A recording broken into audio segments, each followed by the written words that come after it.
Good game. A few months ago, we all learned that Ensemble Studios, the makers of the Age of Empires series, was going to close down after its last game, Halo Wars. It's a bit confusing to everyone, really, because all the Age games have been profitable and good, and it also begs the question, just what's wrong with Halo Wars?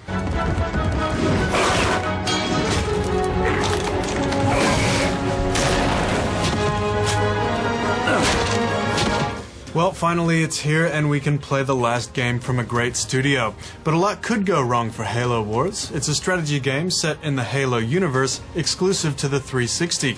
Halo has always been the everyman shooter, one everyone can enjoy. And strategy games are complicated by nature. One could say it's the accessible franchise meets the inaccessible genre. Build up our base and army. So they've compromised, with only a few tiers on the tech tree and a maximum number of buildings per base. Reactor complete. They've kept it simple. A population cap means you need to think more about what you actually deploy, and after a while you start seeing population as a resource. It's great to finally be able to see Halo units fighting en masse, and they've definitely done the Halo universe justice. Cutscenes look fantastic.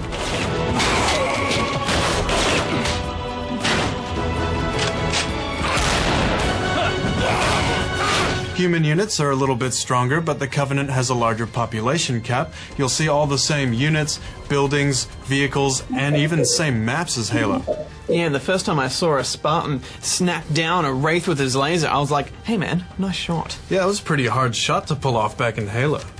Spartans can also hijack enemy vehicles, which is cool. And on the whole, they've been very inventive with the levels. For example, there's one with a scarab head lasering all over the battlefield, and another one where you're on the hull of your ship and there's an electric ring that passes backwards and forwards. It gets really good halfway through when they introduce the Flood.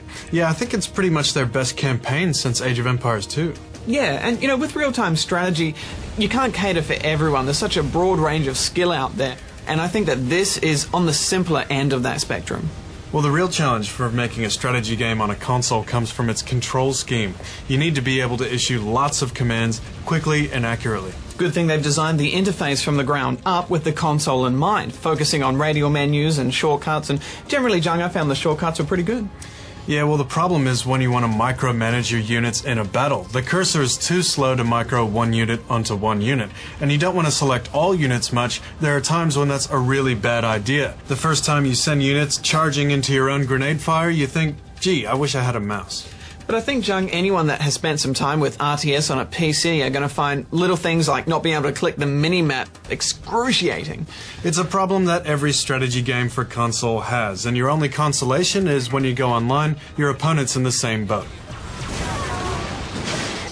True to their style, each side has 3 sub-factions, each with their own special abilities and units. And Zom, God powers, aren't these great, Jung? For a price, you can just unleash hell with an orbital laser or just freeze enemies in their place. Yeah, in this side of the game, it kind of doesn't even matter that it's so simple because the unit-counter-unit system is broad enough, so I think when you go online, you could get pretty high level of skill in this game.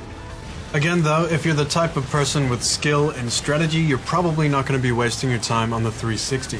See, I don't know about that, Jung. For me, it's fun, and I did have fun in the multiplayer. The only thing is, though, I wanted to play as the Flood, and you can't use them at all. At least the Covenant's good, but still. Final thoughts? I think they did a good job with the limitations, you know. It looks great, it plays great, and it is great. As far as console RTS goes, it's one of the best. I'm giving it 8.5 out of 10 rubber chickens. Yeah, it is fun. I think you can get a good 7 hours out of the single player, a good deal more if you take it online. And whether or not the control scheme is to your liking, that's up to you. You might want to try it out first, and there is a demo available. I'm giving it 7.5 out of 10 rubber chickens. And I'll give it 7 rubber chickens. We met some of the team from Ensemble last year at E3, and our interview with them is online. Why don't we put the lady down and talk about this man to freak? As you wish. Good game.